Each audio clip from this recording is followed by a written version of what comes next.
Welcome back my YouTube channel agri icon में आप लोगों का पुनः स्वागत है। आज एग्रीकल्चर की क्लास नंबर 2 जिसमें 50 क्वेश्चन हम आपको कराएंगे। तो स्टार्ट करते हैं। सिंचाई जल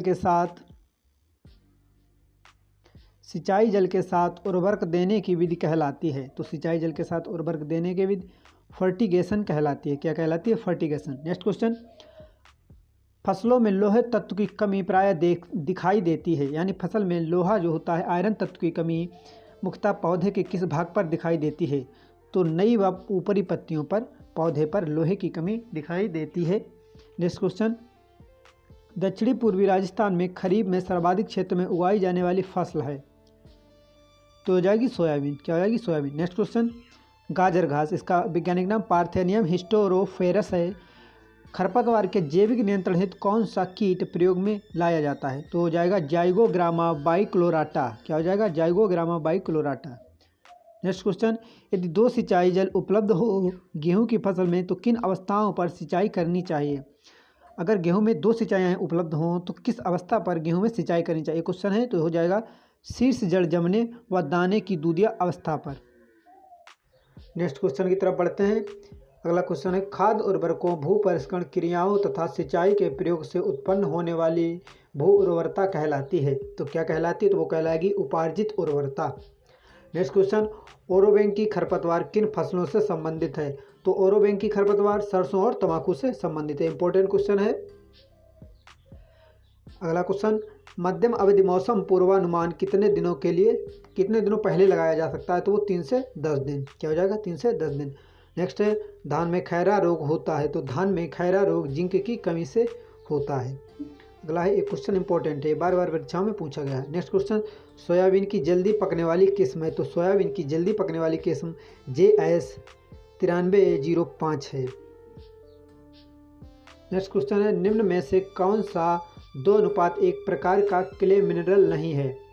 तो मोंटमोर्नोलाइट और स्पेक्टेटाइट और इलाइट ये सब 2:1 प्रकार के मिनरल हैं और एक कायोलोनाइट ये 2:1 का मिनरल नहीं है। नेक्स्ट क्वेश्चन की तरफ बढ़ते हैं। क्वेश्चन इंपॉर्टेंट है। निम्न में किस तत्व को 17वें आवश्यक पोषक तत्व के रूप में जोड़ा गया है? तो हो जाएगा निकेल। यानी निकेल को 17वें आवश्यक पोषक तत्व के रूप में जोड़ा गया है। अगला है, निम्न में से किस किस्म की मृदा में बड़े पोर स्पेस पाए जाते हैं? तो वो हो जाएगा बालुई मृदा में। बालुई मृदा में बड़े पोर स्पोर्स पाए जाते हैं। नेक्स्ट क्वेश्चन, निम्न में से सबसे अपक्षय प्रतिरोधी मिनरल है? तो हो जाएगा क्वार्टज। सबसे अपक्षय प्रतिरोधी मिनरल है क्वार्टज। नेक्स्ट क्वेश्चन, निम्न में से पोटास का अच्छा स्रोत है? तो रॉक फास्फेट पोटास का अच्छा स्रोत है।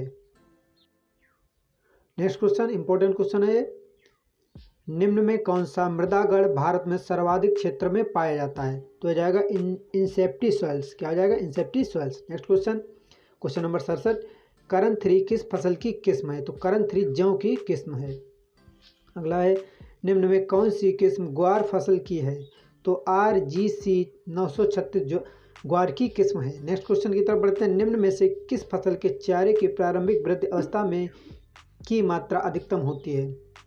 तो ज्वार में चारे के प्रारंभिक अवस्था वृद्धि बहुत तेजी से होती है। अगला है, डाई अमोनियम फास्फेट में नाइट्रोजन और फास्फोरस की मात्रा क्या होती है? यानी DAP में नाइट्रोजन और फास्फोरस की प्रतिशत मात्रा क्या है? तो नाइट्रोजन हो जाएगा 18% और फास्फोरस हो जाएगा 48 या 46%। Next question, question number 71 important है। पेगिंग अवस्था किस फसल में पाई जाती है? तो वो हो जाएगी मूंगफली में। क्या हो जाएगी? मूंगफली में। अगला है, नत्रजन पौधे द्वारा निम्न किस रूप में लिया जाता है? तो ये अमोनियम और नाइट्रेट के रूप में लिया जाता है।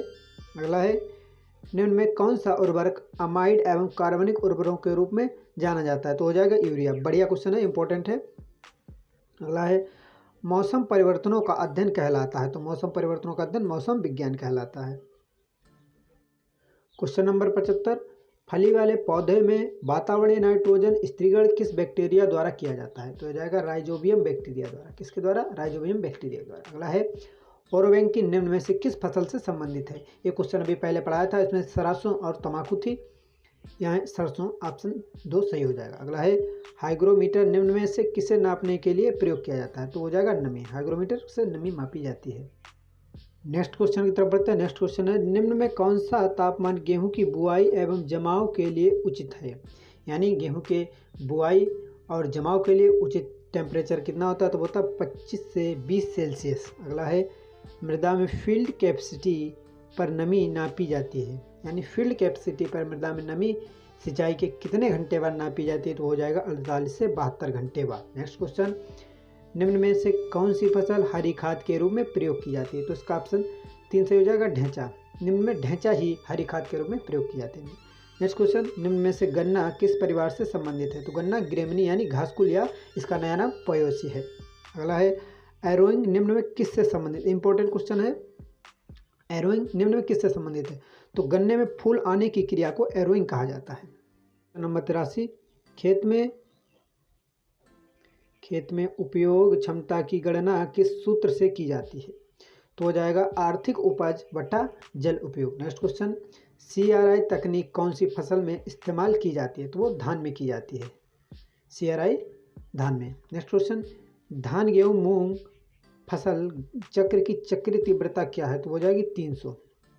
क्या हो जाएगी 300। नेक्स्ट क्वेश्चन, बालुई दोमट मृदा में निम्न में से किस पदार्थ की मात्रा अधिक होती है, तो बालुई दोमट मृदा में बालू की मात्रा अधिक होती है। नेक्स्ट क्वेश्चन, निम्न में से किस पोषक तत्व को अल्ट्रा माइक्रोन्यूट्रिएंट को कहते हैं, ये क्वेश्चन इंपॉर्टेंट है कि किस तत्व को अल्ट्रा माइक्रोन्यूट्रिएंट कहते हैं, तो हो जाएगा मालिब्डेनम। क्या हो जाएगा मालिब्डेनम। नेक्स्ट क्वेश्चन, लवणीय मृदाओं में होती है, क्या होता है, तो लवणीय मृदा में विद्युत चालकता 4 मिलीमोल से अधिक होती है, वहीं pH मान 8.5 से कम होता है, और वहीं ESP 15 से अधिक होता है।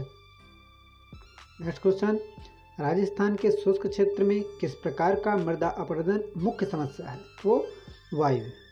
अगला है, श्वेत गिडार किस फसल का मुख्य नासी कीट है, मूंगफली का इसका जूलॉजिकल नेम होलोट्राइकल कॉन्सैंगुनिया होता है। नेक्स्ट क्वेश्चन, कपास किस कुल का पौधा है, तो कपास मालवेसी कुल का पौधा है। ये क्वेश्चन नंबर 90 इंपॉर्टेंट है। अगला है, पौधों में ऑक्सीजन के संश्लेषण हेतु कौन सा सूक्ष्म तत्व आवश्यक है, तो जिंक। ये भी क्वेश्चन बढ़िया है, इंपॉर्टेंट क्वेश्चन है। नेक्स्ट है, पौधे नत्रजन का अवशोषण किस रूप में करते हैं, तो यहाँ नाइट्रेट है, अमोनियम है, वहाँ दोनों ऑप्शन हो जाएंगे नाइट्रेट और अमोनिया, A व V दोनों। अगला क्वेश्चन, निम्न में किस फसल की जलमांग सर्वाधिक होती है, यानी विकल्प दिए हुए धान गन्ना गेहूं मक्का में सबसे ज़्यादा जलमांग किसकी होती है, वो होती है गन्ने की। अगला है, निम्न में से दूध प्रोटीन है, निम्न में से दूध प्रोटीन है, तो वो हो जाएगी केसीन। क्या हो जाएगी केसीन। अगला है, जीवन वृत्त के आधार पर बथुआ यानी चीनोपोडियम एल्बम किस प्रकार का पौधा है, यानी चीनोपोडियम एल्बम किस प्रकार का पौधा, वो हो जाएगा 1 वर्षीय यानी एनुअल पौधा है। अगला है, 92 kg नत्रजन की आपूर्ति हेतु यूरिया की कितनी मात्रा आवश्यक होती है, तो वो 200 किलोग्राम। अगला है, चने में खरपतवार के रासायनिक नियंत्रण हेतु बैसालिन नामक रासायनिक शाकनाशी का प्रयोग किस समय किया जाता है, यानी फसल बुआई से पूर्व किया जाता है, फसल अंकुरण से पूर्व किया जाता है, तो इसका राइट ऑप्शन हो जाएगा फसल बुआई से पूर्व। अगला है, गन्ने की बुआई हेतु प्रयोग में लाए जाने वाले टुकड़ों पर कितनी कलिका आंखें होनी चाहिए, तो ये बढ़िया क्वेश्चन, इंपॉर्टेंट क्वेश्चन। तो इस पर 3 कलिकाएँ होनी चाहिए जो गन्ना बुआई के लिए प्रयोग किया जाता है। नेक्स्ट है, RGC 936 किस फसल की उन्नत किस्म है, तो ये ग्वार की हो जाएगी। तो फिर वीडियो अच्छा लगे तो इसको लाइक करना तथा चैनल को सब्सक्राइब करना